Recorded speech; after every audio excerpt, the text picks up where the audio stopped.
Ang Lucky South 99 sa Porac, Pampanga, nakilala na ating pinakamalalang Pogo Hub sa bansa ay pinatatakbo ng dating Chinese police officer ng China na nagsimula noong August 16, 2024. At ilan dito ay tumagal ng 12 hanggang 14 na oras.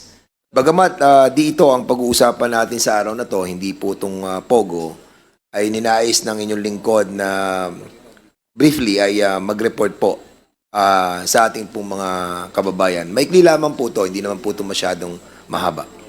Nais ko lamang po ibahagi sa inyo yung mga ilang mahalagang natuklasan kaugnay ng mga kriminal at illegal na aktibidad ng Philippine offshore gaming operators o yung tinatawag po nating Pogo. Una dito, yung paglaganap ng Pogo matapos ang paglabas ng Executive Order number 13. Sa simula, natamasa ng bansa ang ilang benepisyo pang-ekonomiya. Marami tayo nakuhang pera sa Pogo tulad ng mga benepisyo na kukuha natin. Subalit, yung mga lokal na trabaho, saka yung kita mula sa upa ng lupa at pasilidad. Yun po yung ating mga nakukuha. Kayo pa man, naging malinaw na ang negatibong epekto sa lipunan ay higit na mabigat kaysa sa mga benepisyong ito. Kaugnay ng paglabas ng EO number 74 na inisyo ng ating pong presidente na nagbabawal sa lahat ng POGOs, internet gaming licenses at iba pang serbisyong kaugnay ng offshore gaming. Isinulong namin kasama ang aking mga kapwa mambabatas ang House Bill number 10987 o ang panukalang Anti-Offshore Gaming Operations Act na naaprubahan na at malapit ng iulat ng Committee on Games and Amusement. Natuklasan din natin yung pagkakasangkot sa kriminal at illegal na aktibidades sa loob ng Pogo premises. Sa mga operasyon ng mga otoridad laban sa maraming illegal na Pogos, nadiskubre ang lawak ng mga kriminal na aktibidad gaya ng human trafficking, cybercrimes, tulad ng love scams at loan scams, money laundering at iba pang krimen gaya ng kidnapping, prostitution, torture at murder. Ang mga presyong ito ay nagresulta sa pagkakaligtas ng libo-libong mga Pilipino at dayuhan. Ang Lucky South 99 sa Porac, Pampanga, nakilala na ating pinakamalalang Pogo Hub sa bansa ay pinatatakbo ng dating Chinese police officer ng China, si Duaren Wu, na ilang beses po nating inimbitahan, subalit wala na, nakatakas na po. Kasama ang kanyang inaanak na si Catherine Cassandra Casiliong. Sila ang nagpasilita ng mga sublease contract sa pag-ita ng Whirlwind Corporation at Lucky South 99. At nalaman din natin na naging pugad ang Pogo ng mga kriminal na wanted sa iba't ibang bansa na nagdulot ng panganib sa kapayapaan at kaayusan ng ating bansa. Kung maaalala niyo si Wang Xiyang, ang big boss ng Hongsheng Gaming Technology, ng Sun Yuan Technology sa Banban, Tarlac, ay isang pugante sa China. At kasosyo ni Gu Waping na kilala rin bilang dating alkalde ng Bamban, Tarlac. Ang iba pang mga Chinese nationals na nakasangkot, gaya nila Xiang Ruijin at Lin Baoying, nahatulan to ng guilty sa isang kaso ng money laundering na nagkakahalaga ng 3 bilyong dolyar sa Singapore. Naalaman din natin ang paggamit ng mga peking dokumento ng ilang mga Chinese nationals na konektado sa Pogo.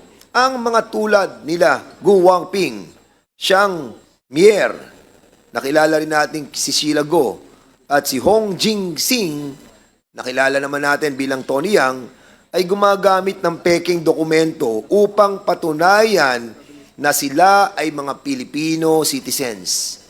Bukod dito, ginagawa rin dami ng ilang Chinese nationals ang ating mga kababayan upang gawing lehitimo ang operasyon ng Pogos. Ang ilang Filipino incorporators ng Pogo companies gaya nila Ronelyn Baterna, Stephanie Mascareñas, Julian Linsangan III, Edwin Ang, Marion Ryan Chua ay naharap na sa mga kasong kriminal dahil sa iligal na gawain ng Pogos.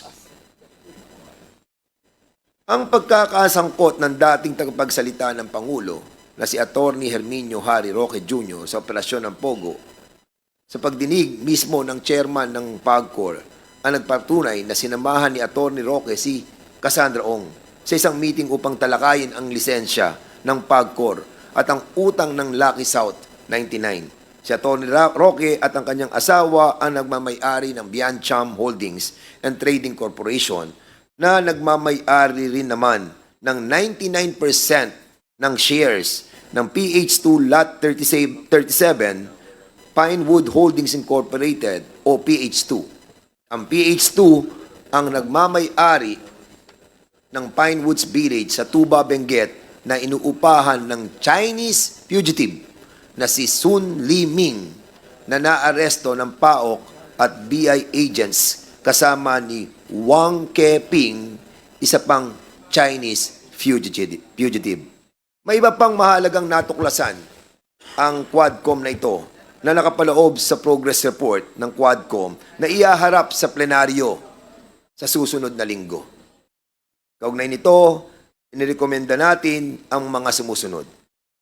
Paigtingin ng mga local government units, ng ating mga mayors, ng ating mga governors, ang kampanya laban sa guerrilla Pogos sa kanilang nasasakupan. Bigyan ng Department of Labor and Employment na sapat na suporta ang 40,000 Pilipinong manggagawa ng Pogos na nawalan ng trabaho upang makahanap ng alternatibo. I-fast-track ng Bureau of Immigration ang deportasyon sa mga dayuhang manggagawa ng Pogos. Higpitan ng mga regulatory agencies ang pagmamonitor sa mga service providers ng iligal na Pogos upang matiyak ang tuluyang pagpuksa sa offshore gaming operations sa bansa. Magpatupad ng mas mahigpit na proseso ng verifikasyon para sa mga dayuhang manggagawa at employer. Magtatag ng global network para sa real-time information exchange laban sa human trafficking.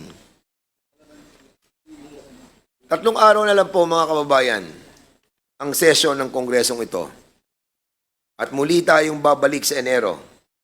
Ang Quadcom na ito ay nagnanais ng wakasan ang ilang mga issues na ating nang nabigyan ng kaukulang mga solusyon sa pamamagitan ng mga ilang inihaing panukalang batas.